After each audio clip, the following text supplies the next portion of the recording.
Ramazan, Ramazan, Ramazan ya Habib. Bismillahirrahmanirrahim. Elhamdülillahi Rabbil alemin. Ve salatu ve selamu ala Resulina Muhammedin ve ala alihi ve sahbihi ecma'in. Amma ba'd. Esselamu aleyküm ve rahmetullahi ve berekatuhu. Hürmetli ustazlar ve kırındaşlar, Ramazandaki gündelik soğuğat programımızın 16. kısmı hemmeylen bir tarafı karanğı bolgan ayga okşaymiz. Allah subhanahu ve teala Kur'an-ı Kerim'de mındaktaydı. Euzu billahi mineşşeytanirracim. Eşşeytanu ya'idukumul fakra ve ya'murukum bil fahşai vallahu ya'idukum mağfireten minhu ve fadla vallahu vasiun alim.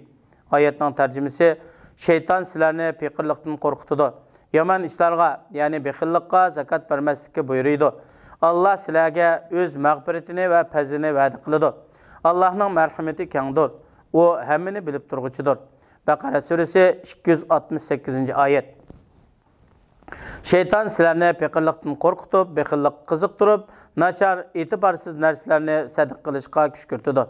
Allah'a asilik buladigan yaman işlarga buyurup, Allah'ın buyruğuna muhalefetçilik qilishqa buyuruydu. Allah Teala sizlarning sadaqa qilganlaringlarga sizlarga kengri rizq ve xatoliklarni afu qildiganligini va'da qiladi. Allah'ning fazli, merhameti kengdir. O sizlarning niyatlaringlarni, hamma ishlaringlarni bilib turguchidir. Abu Hurayra radhiyallohu anhudan bayon qilingan hadisda Peygamberimiz sallallahu aleyhi ve sellem mundaq degan: 3 türlü kişinin duası rad qilinmaydi, qaytarilmaydi.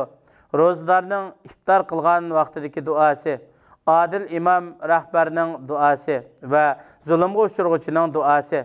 Allah Taala mazlumning duasini bulutlarning ustiga ko'tardi. Uning uchun osmonning eshiklarini ochdi ve mundaq deydi: "Mening kattaligim ve ulug'ligim bilan qasam, ma'lum vaqtdan keyin bo'lsa-mu sana yordam beraman." Hikoya. Uzun zamanlardan biri bu yerde bir şehir bulup, bu şehirge padişah hükümranlık qiladi ekan. Şehirning padişahini xalq o'zi tanlaydi ekan. Har bir padişah faqat bir yildan hükümranlık qiladi ekan. Undan keyin u padişah şehirdan yiroq bo'lgan bir orolga avatildi ekan. Padişah qolgan hayotini u yerda o'tkazadi ekan. Xalq uning o'rniga yangidan yana bir padişah tanlaydi ekan. Padişah bir yil hüküm sürüş jarayonida xalqning har qanday talabi bo'lsa, uni o'rindaydi ekan. O padişahning hükümranlık muddati oxirlashgandan keyin kishilar uni nihoyatda esil kiyimlarni kiygizib, cho'ng bir pelga mindirib, uni butun shaharni aylantirib, padişah bilan xalq xo'shlashadi ekan. Bu vaqtda padişah ve uni yaxshi ko'rgan kishilarga nisbatan bu eng ig'ir alamli qayg'uliq bir kun bo'ladi ekan. Ondan keyin kishilar padişahni shahardan yiroqdagi oxirgi hayotini o'tkazadigan orolga yo'lga silib qo'yish uchun cho'ng bir kemaga silib yo'lga silib qo'ydi ekan.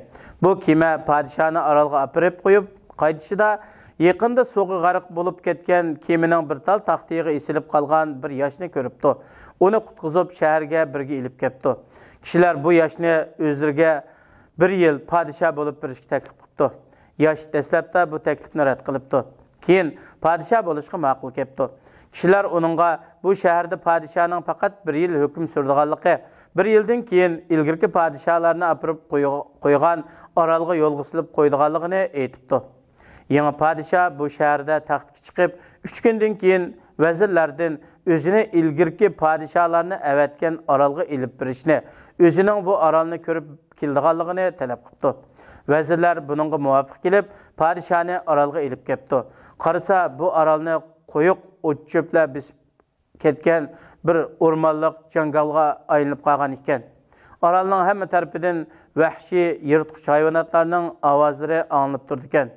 Padişah orolga tushgandan keyin u yerda ilgirki padişahlarning zaminga tashlangan jasadlarini ko'ribdi. Padişah shuni tushunibdiki, ilgirki padişahlarni orolda qo'yib kema qaytib ketgandan keyin atrofdagi vahshiy hayvonlar kelib, ularga hujum qilib, o'ltirib tashlaydi ekan. Davamını atilik dersimizde so'zlaymiz. Hikmet. Hammeylan bir tarafı qarang'u bo'lgan oyga o'xshaymiz. Dua. Parvardigarimiz bizga rahmat xazinalaringdan ato qilgin. Bizning ishlarimizni tuzab, bizni hidoyat topquchilardan qilgin. Fikr. Dünyada g'arib musafirdek yoki o'tkinchi yo'lovchidek bo'lg'in. Rabbimiz bizlarni ozg'i shukr qiladigan, qanoatchan, kamtar, samimiy mu'minlarning jumlasidan qilg'ayla. Amin. Vassalamu alaykum va rahmatullohi va barakatuh.